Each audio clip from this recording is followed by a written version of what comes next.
이스라엘과 팔레스타인 무장정파 하마스의 무력 충돌 소식을 어제에 이어 전하겠습니다. 양측 사망자가 2천여 명을 넘어서며 피해가 점점 늘어날 것으로 보이는데요. 네, 충돌 지역으로부터 2시간 정도 떨어진 예루살렘에도 기습 로켓 공습이 가해졌다고 하는데요. 현지 분위기 어떤지 이스라엘 박지영 통신원 연결해 보겠습니다. 박지영 통신원, 현재 어디에 계신가요? 네, 저는 지금 예루살렘에서 거주하고 있습니다. 네, 현재 무력 충돌이 발생한 가자 지구로부터 예루살렘은 거리가 좀 있는 걸로 알려져 있습니다. 예루살렘 분위기 어떻습니까? 네, 지금도 이스라엘과 하마스가 지금 전쟁을 계속하고 있는데요. 가자지구 테러 단체인 하마스가 국경을 넘어와서 이스라엘 민간인들을 총으로 사살하고 인질로 잡아가는 전례 없는 공격이 이루어지면서 이스라엘 측 사망자가 900명 이상 발생했습니다.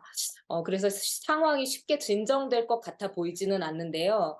지금도 이스라엘 남부 지역에는 하마스의 로켓 공격이 계속되고 있고 텔아비브와 예루살렘 등 이스라엘 중부를 향해서도 공격이 이루어졌습니다. 네, 가자 지구에서는 분쟁이 종종 일어났던 것으로 알고 있는데요. 이번은 조금 다른 의미로 받아들이는 이유가 있을까요? 지금 일반적으로 가자 지구에서 그동안에 흔하게 해왔던 공격 형태는 이제 주로 로켓 공격이었습니다.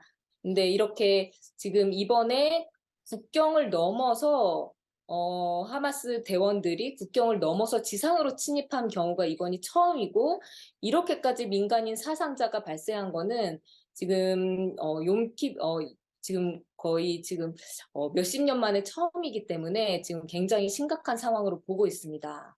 네, 그렇군요. 이스라엘은 군사력이 강한 나라로 알려져 있는데요. 그럼에도 불구하고 피해 규모가 상당합니다. 이스라엘 정부 분위기 어떻습니까?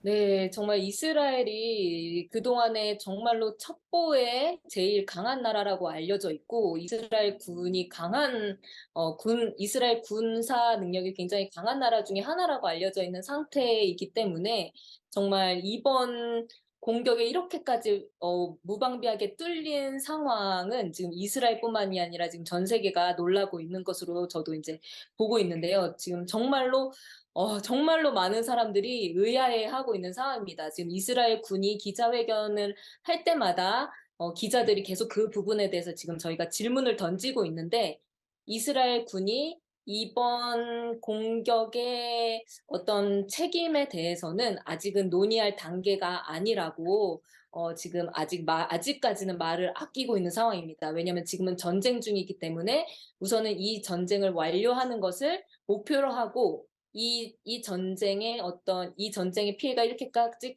커지게 된 원인이나 책임에 대해서는 그 전쟁이 완료된 이후에 이야기를 하겠다고 얘기하고 있습니다.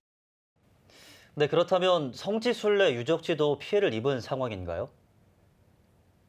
지금 이번 공격으로 인한 성지 피해는 아직까지는 없는 것으로 알고 있는데요. 그러나 성지 중에 상당수가 팔레스타인 자치구역인 서안지구 내에 있습니다. 그래서 근데 이번 공격 외에도 지금 서안지구 내에 계속 테러 단체 세력이 커지고 있고, 이를 진압하기 위해서 이스라엘군이 작전을 계속 펼치면서 무력 충돌이 일어나고 있기 때문에, 어, 성지에 이제 앞으로 어떤 영향이 있을지는 모르겠지만 서한 지구 내 특히 나블러스나 헤브론 등에 위치한 성지를 방문하는 거는 이번 전쟁 이후로도 각별히 주의가 필요한 상황입니다. 네, 현지에 사시는 교민들이나 선교사들의 피해 상황은 어떻습니까? 현재까지 남아 계신 교민분들의 피해는 아직까지 보고된 것은 전혀 없는 것으로 지금 전해 듣고 있고요. 지금 남아 계신 분들은 지금 당장 다른 나라로 대피해야 할 정도로 긴박한 상황까지는 아닌 것으로 판단하고 있는데, 상황이 어떻게 바뀔지는 모르는 상황이어서 지금 계속 저희 모두 상황을 예의주시하고 있습니다. 네, 이런 위험한 상황으로 인해서 교회에서 예배드리는 것조차 쉽지 않을 것 같습니다. 혹시 예배는 어떻게 드리고 있는 상황인가요? 음.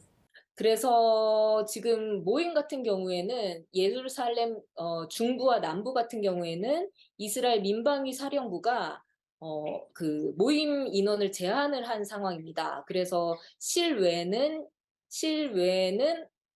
10명, 실내 50명까지로 지금 모임 인원을 제한한 상황입니다. 대부분의 교회들이 온라인으로 줌을 통해서 예배를 드린 것으로 알고 있습니다.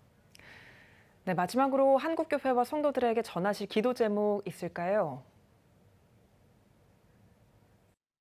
네, 먼저 이 너무나 어려운 상황에서 정말 이스라엘의 평안을 위해서 먼저 기도를 부탁드리고요. 방금 전에도 말씀드렸다시피 지금 민간인 희생자들 사연이랑 그 당시 영상이 지금 올라오면서 많은 시민들이 슬픔에 잠겨 있는 상황입니다. 그래서 희생자 가족들을 위해서 또 기도를 부탁드리고, 지금 특별히 하마스 테러 단체가 이스라엘 공습을 피하기 위해서 그리고 또 여론전에 이용하기 위해서 민간 시설들 밑에 군 거점을 마련해 놓고 또 일반 시민들이 인간 방패로 삼고 있는 상황이기 때문에 민간인 피해가 더 커질 것이 좀 우려되고 있는 상황입니다. 그래서 이스라엘뿐만 아니라 이스라엘과 가자 지구 양측 모두 더 이상 무고한 희생이 발생하지 않도록 기도를 부탁드립니다. 네, 평화의 땅이라는 뜻을 가진 예루살렘에 하루속히 평화가 임하길 기도해야 할 것 같습니다. 지금까지 이스라엘 예루살렘에서 박지영 통신원이었습니다.